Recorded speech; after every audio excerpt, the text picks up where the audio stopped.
right. Well, I want to first thank my friends and future family for coming out tonight. It means a lot to me. This is also my first time telling my story.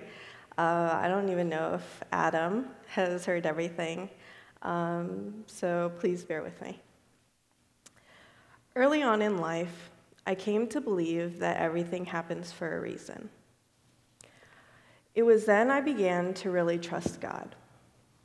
Believing in God has always been a default in my life. I didn't necessarily make a choice to come to Christ. Just how we believe the sun rises and the sun sets, I knew God exists. My mother raised my sister and I Catholic. I attended Catholic school for a majority of my grade schooling. Believing in God, the Bible, and going to church were all default.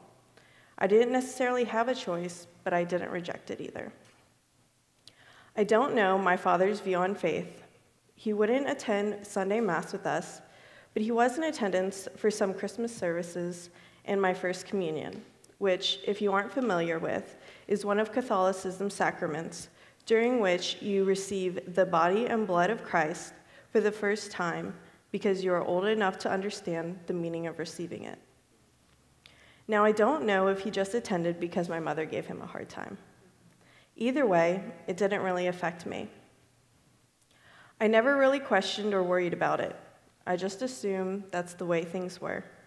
I was a much more different person back then. I was an A student throughout elementary school and was part of the chess club and basketball team, if you can believe that. You'd probably think I'm lying if I told you I was a center in 3rd grade. But I stopped growing that year.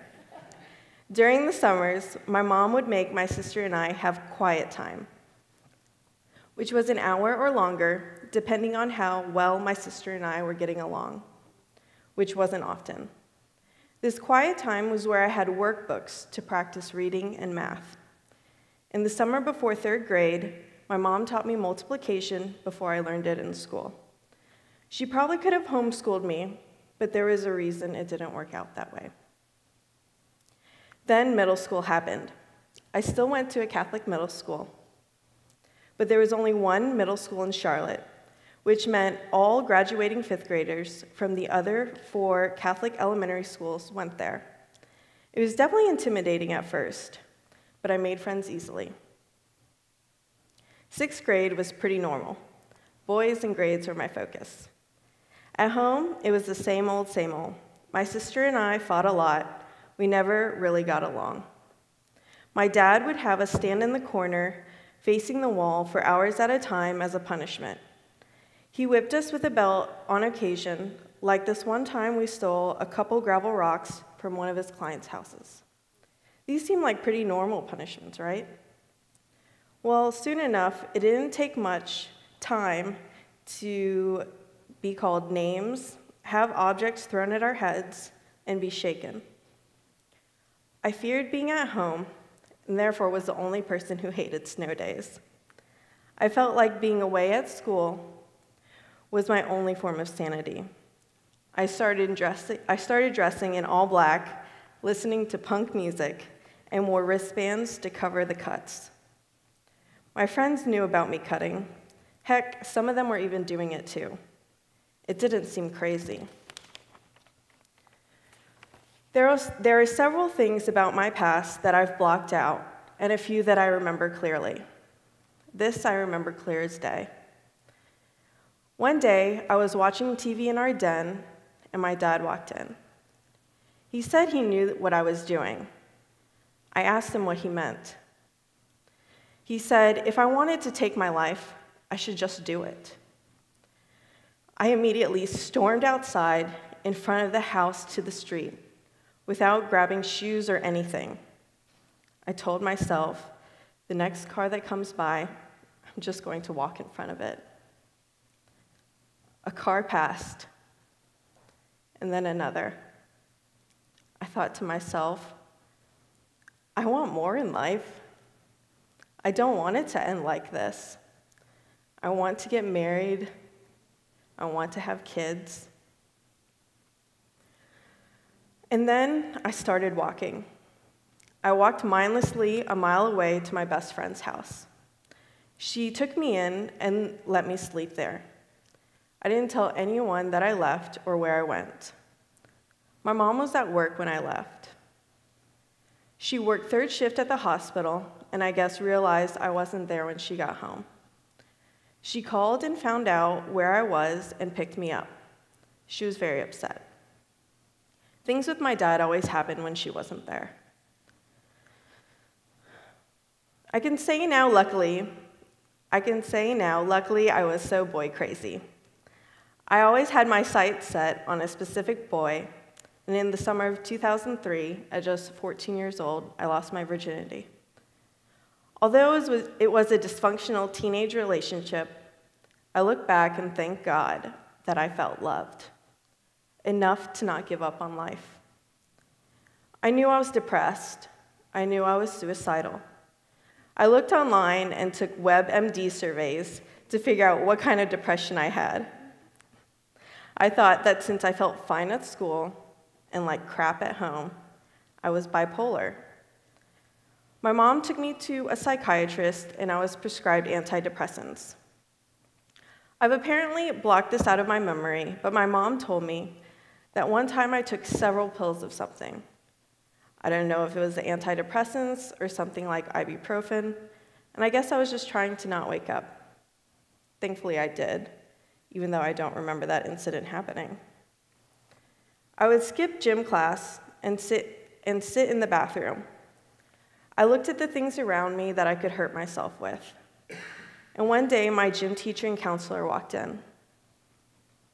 I was taken to the principal's office, where he told me I would not be allowed on our school trip to DC, since I was in danger of myself and others. To which I thought, if you only knew that it's better for me to be anywhere else than home. I was also instructed to visit the behavioral health center to be checked out. My mom picked me up from school and told me to persuade them that I'm not suicidal and I will just get worse if I get admitted. I believed her, and they cleared me. We went to lunch, and she talked about the idea of going to high school in the Philippines. Without any hesitation, I agreed. The 2 years I spent in the Philippines saved my life. I lived with my aunt, my mom's sister, while the rest of my family stayed in the US. I stopped taking my antidepressants and cutting myself. I started experiencing life despite my depression. A year after I moved, my dad emailed me and apologized. He told me he's always wanted the best for me and to have what he never had. He told me his business went bankrupt. He had taken his frustrations out on my sister and I, but I forgave him. What good would it have done me if I had kept that anger inside and held a grudge towards him? Nothing. It would have eaten me inside, and I would not have been able to start healing. I returned from the Philippines to finish high school at Charlotte Catholic, and I continued on to attend UNC Charlotte. I was able to look back and realize that everything happened for a reason, and God carried me through it. I may not have prayed every night, but I didn't resist the changes that presented themselves. I continued to label myself bipolar up until a few years ago. It wasn't until someone with a medical background told me, "You aren't bipolar," that I felt free from the label I had given myself 8 years prior. I always wanted to be a voice of hope for others with my story. It has been 11 years from the time I vowed to never cut myself again. You can overcome the depths of depression and suicide. There are people wanting to listen and help you in any way they can. I'm not going to lie, not everyone, though. There will be people you encounter that are caught up trying to be happy with their own lives, that they don't want you to bring them down. Either they lack maturity or just aren't good friends.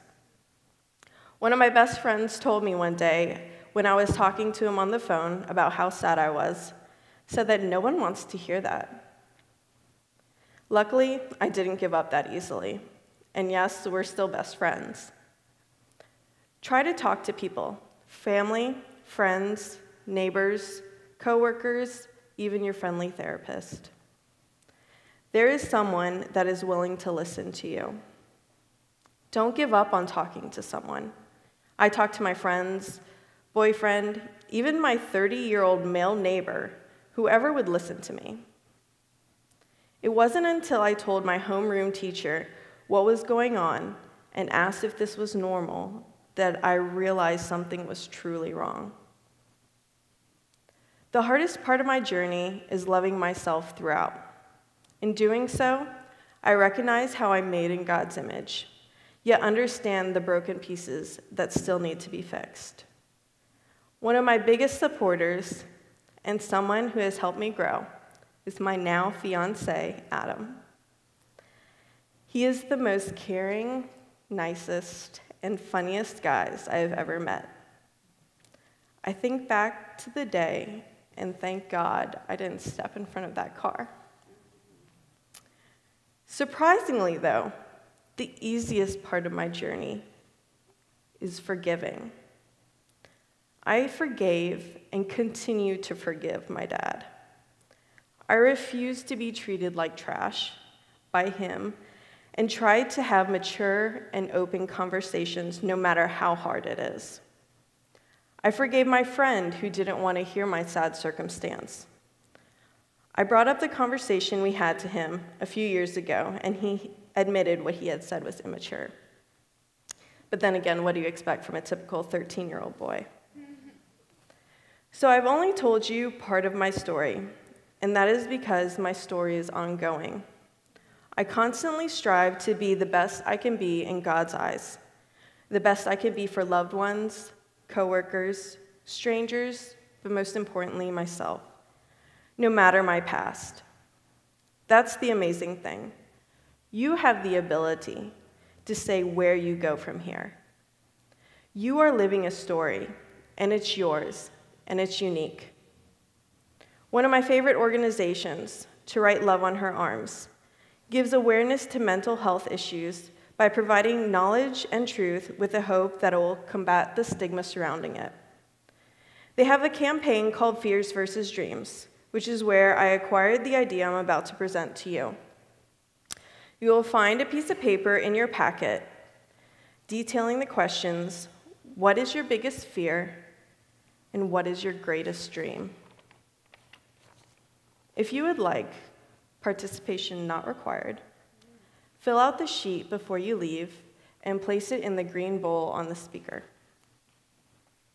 on your way out. With your utmost respect and privacy in mind, I will collect them and pray for each and every one of your fears and dreams. Because you have a purpose and a story in this thing called life, and I'd love to help in any way I can.